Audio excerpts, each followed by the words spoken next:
Okay. Okay. So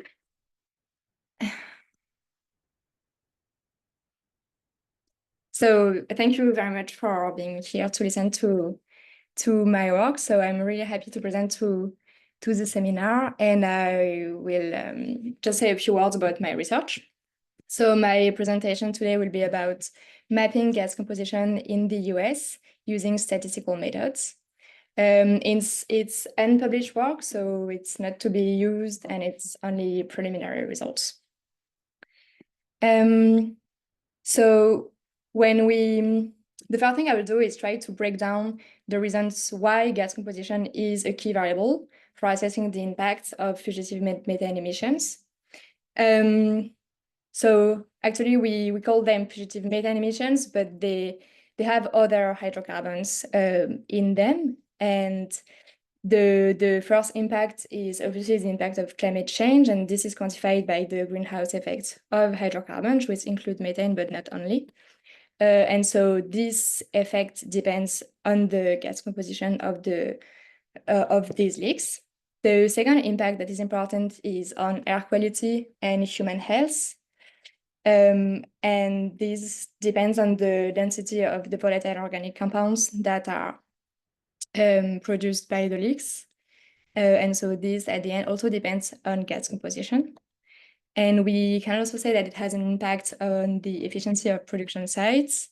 And this is usually quantified by the reported production-normalized methane loss rate, which is defined as the ratio of the methane that is leaked on the amount of methane that is extracted from the ground. And this can be written like this. So the amount of methane that is leaked divided by the fraction of methane in the gas multiplied by the total mass of gas that is extracted. So it depends on the fraction of methane, so on the gas composition too. And so actually, not only do we need gas composition information, but we need this information at a fine spatial and temporal scale, because gas composition varies between basins, within basins, and over time. And so in order to accurately assess the impacts of the leaks, we need data that is localized in space and time.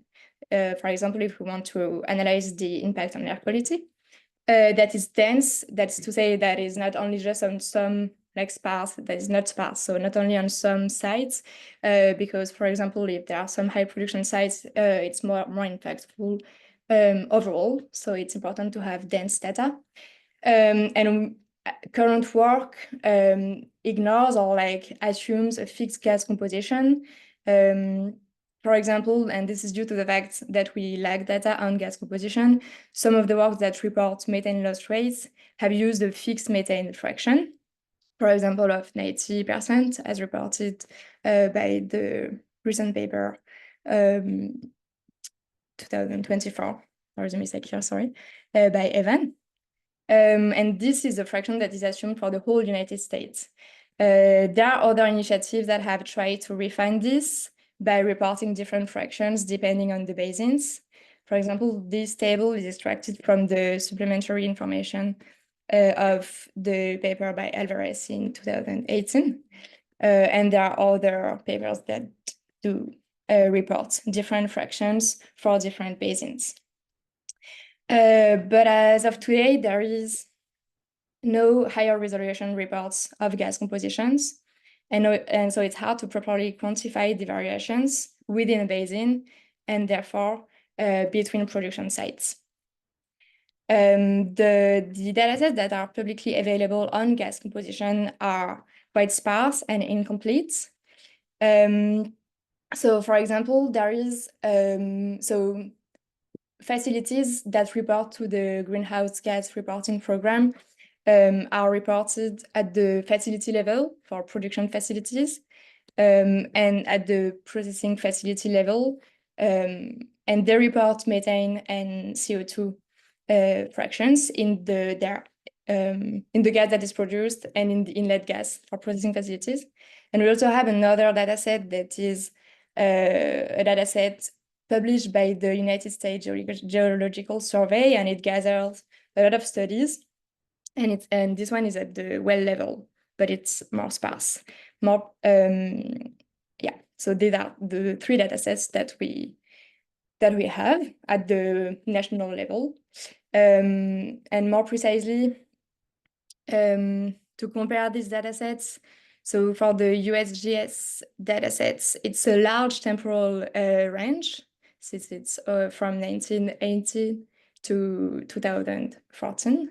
There are like 17,000 samples, and it's at the well level, and it's the whole gas compositions, but it's quite sparse because it's like a large temporal range, but it's in the whole US, so it's quite sparse. For the GRGRP dataset from production facilities, it's only from 2015 to 2022 for the more recent reports. And it's at the facility level, and it's only methane and CO2. And same thing for the processing facilities. And so in our work, we rely on these datasets. And what we did is that we designed an approach in order to interpolate the values of the gas composition at points where we don't have where we didn't measure it. And so that's what we do. So we introduce a spatial temporal interpolation method to estimate gas composition from these sparse and incomplete data. So on the right is so the first map, so it's the Anadarko Basin, and it's input data, so just sparse data, and on the right is the interpolated one. And so we have this data on the right on production sites. And what we can do from these results is computing production weighted average and updating CO2 equivalent emissions and methane loss rates. What we also have, thanks to this method, is spatial uncertainties. And this can be, so it's what we see on the map on the right. And this can be used to inform measurement campaigns. So more precisely, what we do is that we interpolate data, but we use an auxiliary variable. So just to visualize what we do is that we are in space and time. So like it's a 3D domain with 2 coordinates and the time. And we start with some samples, so in the US at different times, where we have gas composition information. And then we want to get a new information on a new location where we don't have gas composition information. So what we have is for example, gas and oil production volumes. And that's what we will use as auxiliary variables. And this means variables that we think correlate with the gas composition and that we can think can be used as an additional source of information for predicting gas composition. So then using the combination of the spatio-temporal interpolation and our auxiliary variables, we can then get an estimate of gas composition at locations where it was not directly measured. So essentially, we are designing a method that is doing interpolation with an auxiliary variable, as we just saw. However, there are some details about our problem that are specific to gas composition. And so, first of all, contrary to methods that would interpolate only in space, we need to know how distances in time compare to distance in space. So that means that we want to properly scale space with respect to time so that variation in gas composition becomes isotropic. And the other thing is that we need to, so we are not estimating only one single quantity, but the fraction of each component. And there is a constraint on the sum, which is that they must sum to 1. And lastly, as we just said, we have this auxiliary variable that is actually the gas to oil ratio derived from gas and oil production volumes. So we will now zoom on this third specificity, which is the use of gas to oil ratio as an auxiliary variable. So in a work that has been done a couple of years ago by Felipe Cardoso. They built, like, they designed a thermodynamic model to predict gas compositions using well characteristics. And they recommend incorporating different parameters, which include separator pressure, temperature, the API gravity, and also the gas flow ratio. So another thing that supports the use of gas flow ratio as an auxiliary variable is that we use Enver's drilling info data and USGS data, so production volumes and gas composition data, to see an empirical correlation between the gas flow ratio and the component fractions. So here is a table of what we can compute. And it's the log transformed gas flow ratio.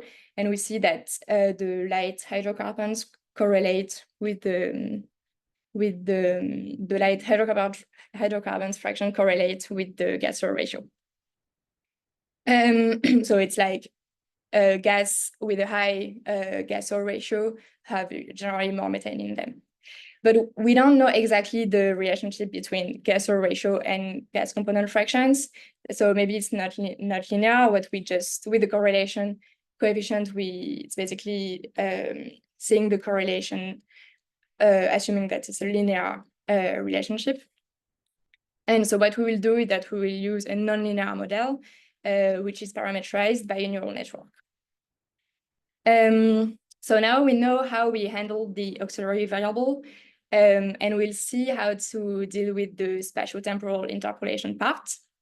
So for that, we rely on kriging, which is a widely used method in geostatistics.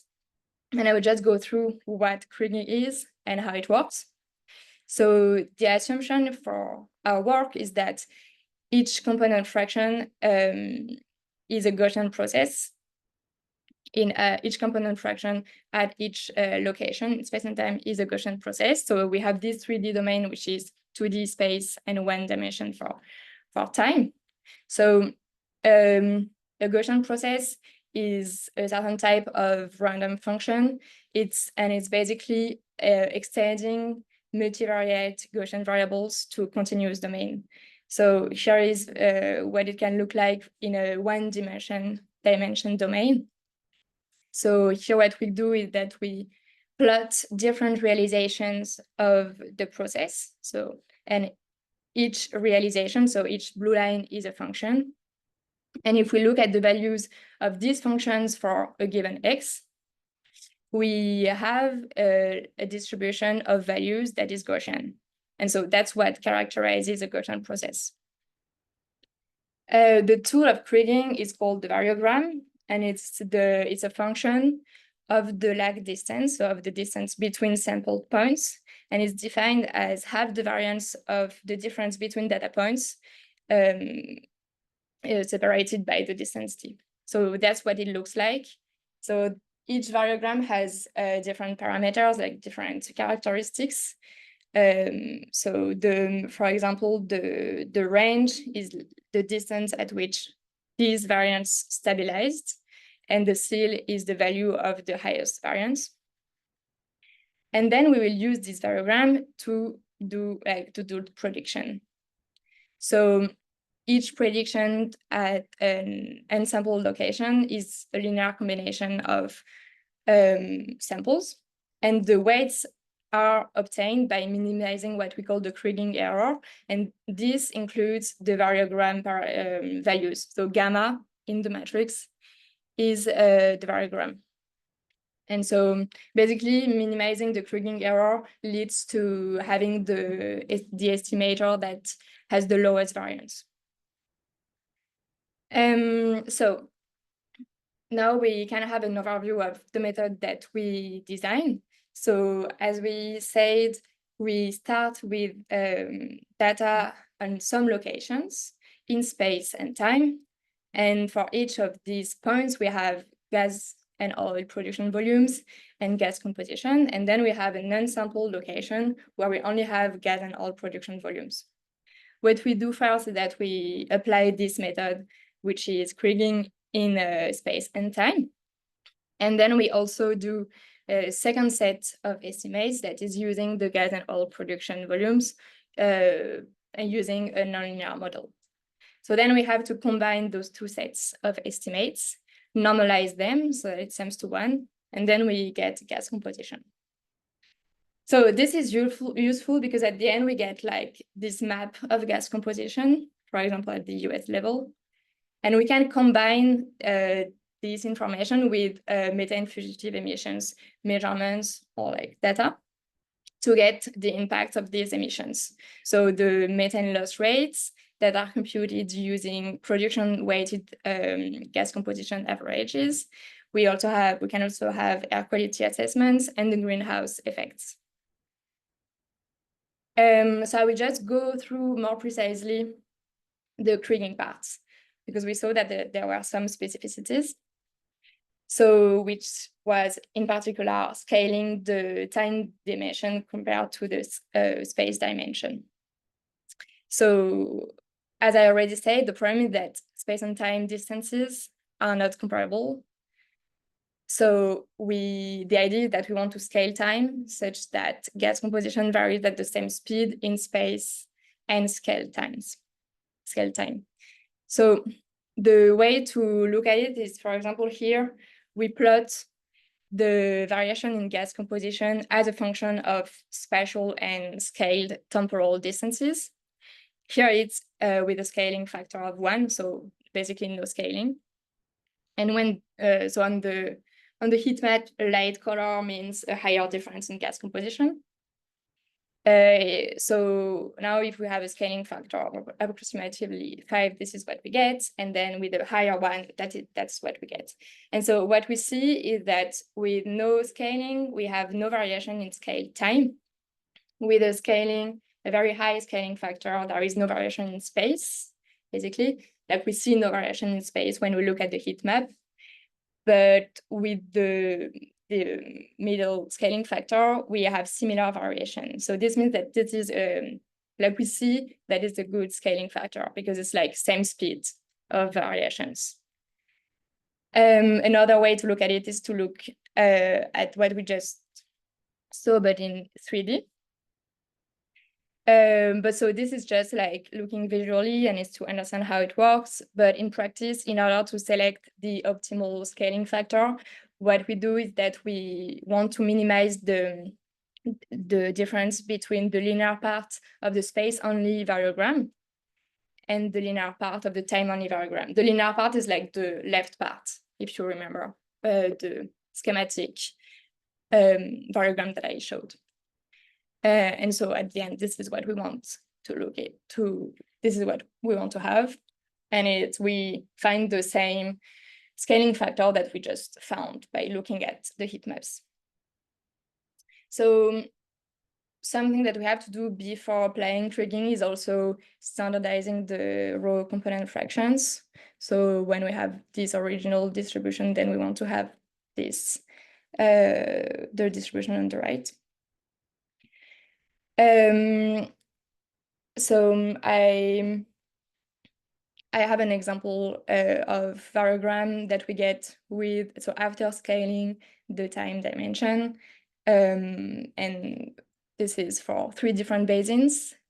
So it's important to understand that the variogram is basically what contains all the information of what is specific to one basin. So like we deduce these characteristics from the measures that we have, and this goes to the variogram.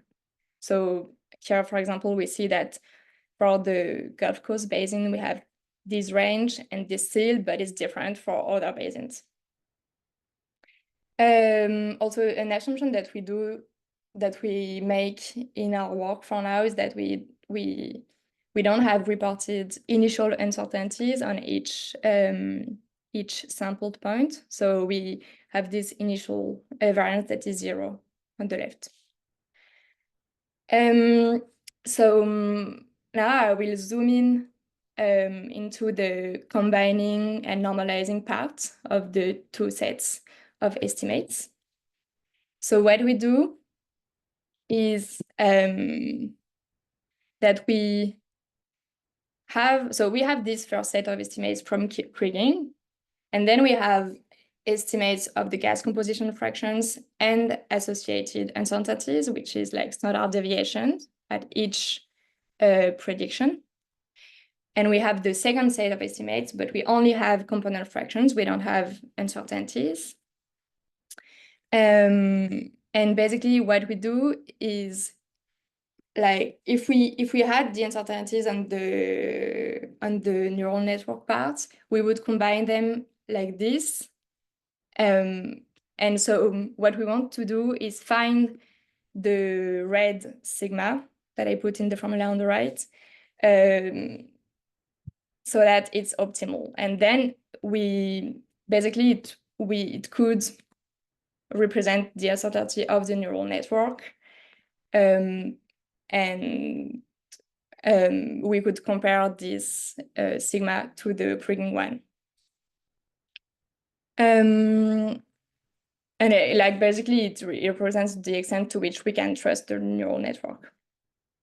And so the formula on the right is what we will use then to combine the two sets of predictions. Okay, so now we can get to the results. So this is what we have for methane, so C1, in all basins, so in the whole US for recent years using USGS data. So it's the overview of the variations across the whole United States, but then we can zoom in to get the data for one basin. So for example, for the Anadarko basin. So on the left is the initial data points that we have. Like there are 3 maps that represent the three different times. And then we get this estimate of the mean methane fraction and the estimates on the uncertainties. We see that there are some points where the uncertainty is higher.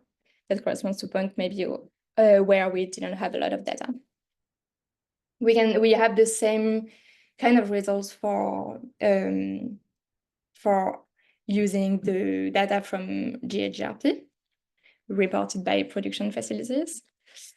And so similarly, it's the same process. We start with the points on the left, then we have the mean methane fraction estimate and the standard deviation estimates. So here the standard deviations are a bit higher. And so it could be because there are a lot of points where like the points are more concentrated in some areas, the initial data points. So then this is the map using data reported by processing facilities. So it's a different view since we don't apply these spatial temporal interpolation methods, since we have like it wouldn't make sense because it's just like it gathers a lot of wells that come from different parts. And so it's a discrete map, like each point is a processing facility. But it gives a different view on the gas composition. So once we have these maps, what we want to do is to compute averages, for example, to compute the methane loss rates.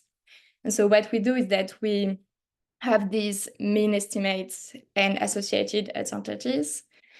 And then we multiply it by gas production data, and we do the mean. So it gives us a weighted average. And it's important to weight it by production, because in places where we have higher production, like the gas composition, we have an overall higher influence on the basin value. So that's an important step. So that's the result that we get when we want to compare values across basins and datasets. So this is for methane. We see that the variation across basins is statistically significant. The standard deviation differs across datasets, so this reflects the reliability of each dataset. So we see that there are some basins where it's way lower than 90%. And we also see that the mean value is consistent for some datasets. And here the error bars are the 95% confidence intervals. We can do the same for CO2, since this is the only other component reported to the GRP. Here they are less consistent. Oops. And we could maybe look at like initial data and if there are some if we could apply more filter on the initial data. But it's also interesting to see that. So what we do is, in order to get a full gas composition dataset by basin, we combine the value for methane from the dataset reported by production facilities to the GRGRP with the other component fractions from the USGS dataset. And so that's what we get at the end. So it's by basin on the y-axis, on the x-axis, and on the y-axis is the component. And we see that, so we were comparing methane fractions before, and here we see that other component fractions also differ a lot across basins. Oops. So once we have this gas composition, then we can combine it with methane fugitive emissions data. So here on the bottom left plot, it's the data used in Evans' paper. Then on the top left part is our gas composition estimate. And then we can get on the right the updated methane loss rates. And bottom right refines CO2 equivalent emissions. So regarding the methane loss rates, we see that in all cases, it's increasing when we update the gas composition data. The higher increase is for the San Joaquin Basin.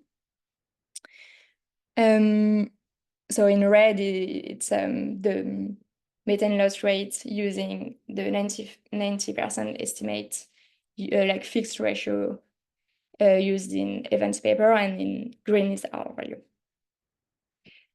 Regarding the CO2 equivalent emissions, so this is what we get using for ethane, propane, and butane. We use the global warming potential reported in this paper in 2018. And so we combine, and it's still an important part of the overall greenhouse effect. So it shows that it's still important to include this, and not only the methane greenhouse gas potential.